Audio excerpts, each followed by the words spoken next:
You and Banks seem to be in a good place with each other these days. Well, I mean, he might complain that I've put him in a rather worse place than I'm in. I mean, he's not in a terribly happy position, but yeah, we're growing old together, not necessarily gracefully, and he's staying, but we're not raging. We're raging against the dying of the light. He's staying a little bit younger than me, but you know, he's got a lot going on, and obviously it's still a lot of fun to write about him, and I'm still finding new places to go with him, new things to do to him. I mean, you know, adventures for him to go on. You know what? I think you were right the first time. New things to do to him. Yeah. Lay it on, just lay it on. Yeah.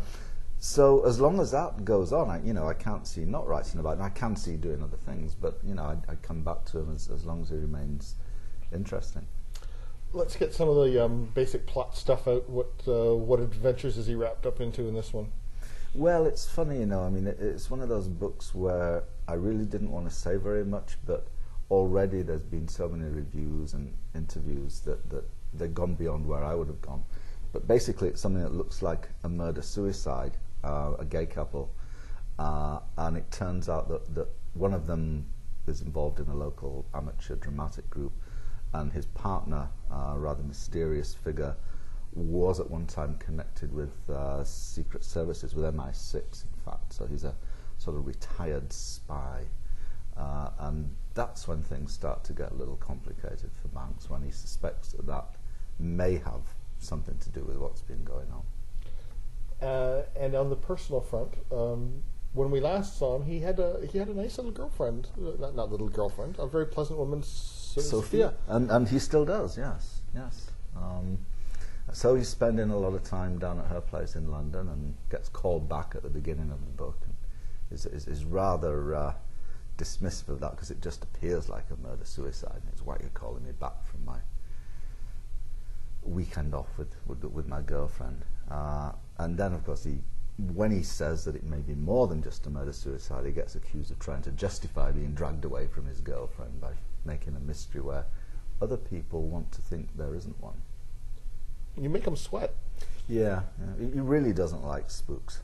I mean, he really doesn't like that world. And he ends up with very good reason not to, but he's very suspicious of their motives, and he's very suspicious of their methods, which is what drags him into this case, which could have easily he could have signed off at any moment. Everybody would have been very happy for him to do that.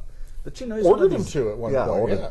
But you know, when you order Banks to do something, he'll do the opposite. I mean, he's that dogged maverick type. So that you know he's not going to do that. You know he's just going to stick his foot even deeper in it. His partner, well, she's sort of his. I don't know, where is she? She's Annie's colleague, partner. Yeah, I mean, I suppose you would call him his partner. That's more of something you associate with American TV and that. But yeah, I mean, they work together on most cases fairly closely. And this time, she's a little more skeptical, a little more cautious than he is, but she's quite willing to be his kind of eyes and ears while he's away, and plays maybe a slightly lesser role than she did in Friend of the Devil, where she was the one who had the really bad time. So she's sort of a little more laid back. She's kind of in recovery, and this time it's his turn to get dumped on. Without sounding like a suck-up, this is, I think, your best writing ever. In terms of, I think you're getting to be a better and better and better writer all the time. You're already a really good writer, but are you in danger of getting to be too good a writer to be just a mystery writer? And because now I'm thinking Peter Robinson could write something other than, and I don't want to use the word just mystery, but I'm going to anyway just to be offensive. But you could be a literary writer now too, should you so desire. Well, if I made that kind of distinction, then I probably could be, but I've always been against that, and I've always sort of thought that there are good books and there are bad books, and in my own case, I would hope that I've improved as a writer as time has gone on. So I'm glad you'd say that. I will do other things than Banks. I have done in short stories. I'll do standalones. They'll probably involve suspense. They may not involve the police. And I just happen to think that most good books do involve suspense, do involve a little mystery. You know, whether you call them literary or not, it doesn't matter. I suppose you call Crime and Punishment literary, Jane Eyre, Wuthering Heights, but you still want to know what happens to the characters. You care about the story, you know, where people are going, there's suspense, you know, where does somebody come from, what's the relationship going to turn out to be.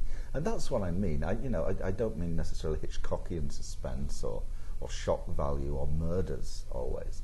But I mean, all good books depend to some element on suspense and mystery. They may have other things going too. So that's what I would do. I'd want to tell a story. I want something that kept people turning the pages, whether they called it literary or mystery or science fiction or romance or whatever. The book is All the Colors of Darkness. It's an Inspector Banks novel. I've been speaking with the author, Peter Robinson, and All the Colors of Darkness, published by McClelland and Stewart.